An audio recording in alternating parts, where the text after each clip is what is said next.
It is Heil Hitler Friday. Heil Hitler, all my Nazis. Heil.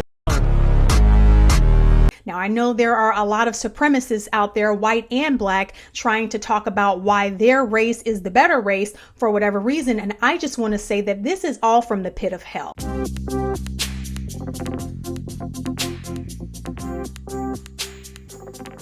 Welcome back to the channel. If this is your first time here, my name is Rita. I hope you guys are doing well. So last year, some of you may remember I did a video about the MAGA movement. I think the MAGA movement can be dangerous. It was around the time of the Republican National Convention and how I am very wary of movements because what I was seeing was very absolutist type language that a lot of people were using on social media. Fast forward to today. So there's two sides that I'm seeing. There's a side that are Trump loyalists, but then there's another side.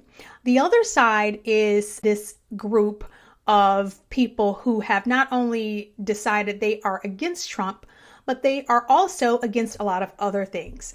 Many of them calling themselves heritage Americans, people who built the country, have ancestry, namely white ancestry. For a while now, there has been a growing wokeish movement on the right.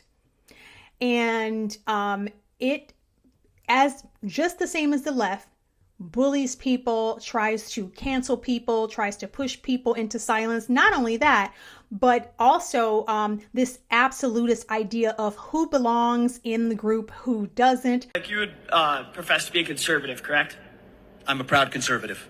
If you are an Indian, a Hindu, coming from a different culture, different religion than those who founded this country, those who grew this country, built this country, made this country the beautiful thing that it is today, what are you conserving? You are bringing change. There is this idea of infidels and loyalist, and some of it has to do with race and ethnicity, and to other people it has to do with religion, theocracy. I think we should retain kind of the pre-Warren Court views of religion.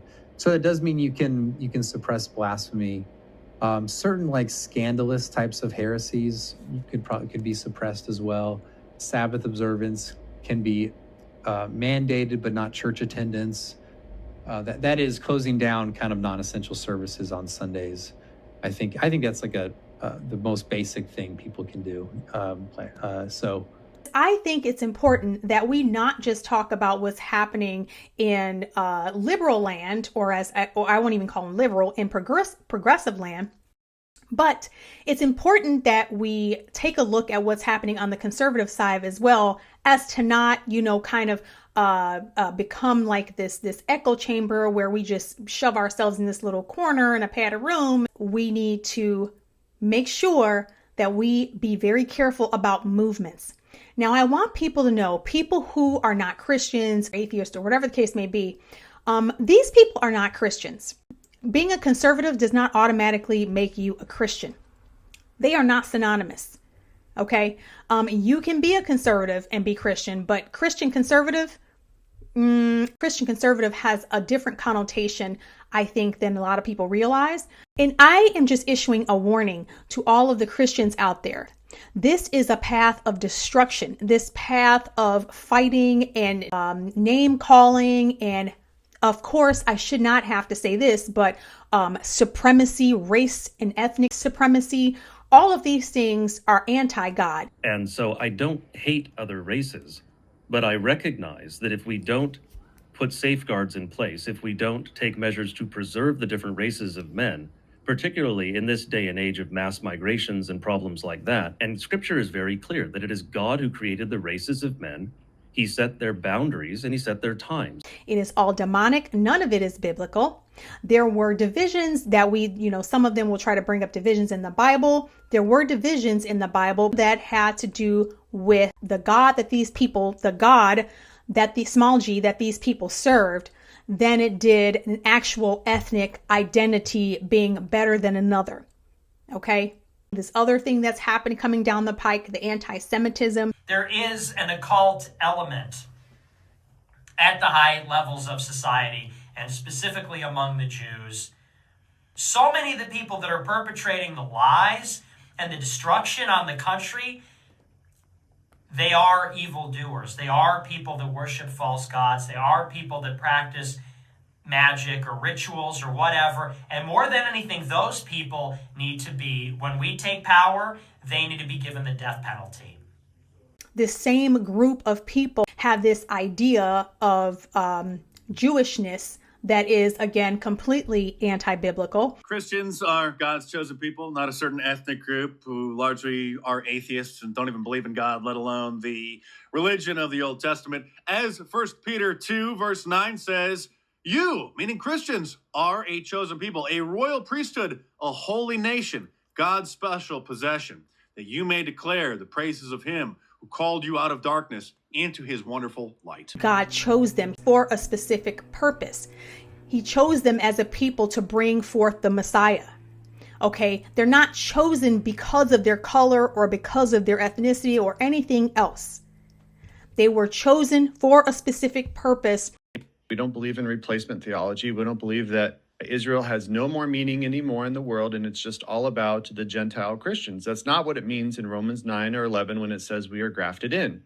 Grafted means that there still is a root there. There's still a plant there that we are now a part of, not that it was chopped down and there's a new plant that has grown with the name of Gentile. And so as Gentiles, we are blessed to be a part of the promise, a part of the promises of God, but at the same time, it is not that it's all about us now and Israel has no more meaning. But anyway, all that said, I just don't want Christians to get caught up in the melee and this very militant stance. And especially with an audience of young people, we've brought these kinds of issues to the forefront. And I think that in the next 5 years, it is unequivocal. The message goes from America first to Christ is King. That has got to be the new vision.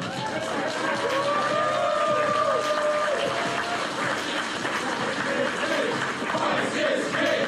Christ is King! Christ is King! Christ is King! You will not find anywhere in the New Testament Christians being told that they need to be militant and that they need to be revolutionaries or anything like that. In fact, there are places in the Old Testament that tell us, Proverbs, as a matter of fact, that says to stay away from revolutionaries.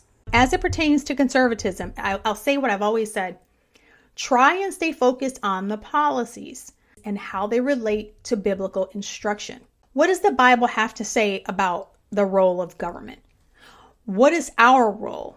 What does God have to say about life? What does God have to say about covetousness? Looking at what somebody else has and thinking for whatever reason, it should automatically be yours. What does the Bible have to say about all these things?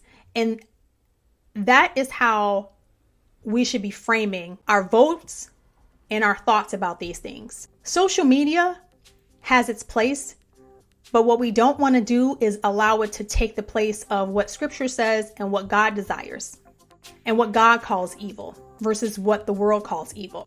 So let me know what you guys think in the comments. Until next time, ciao. God bless.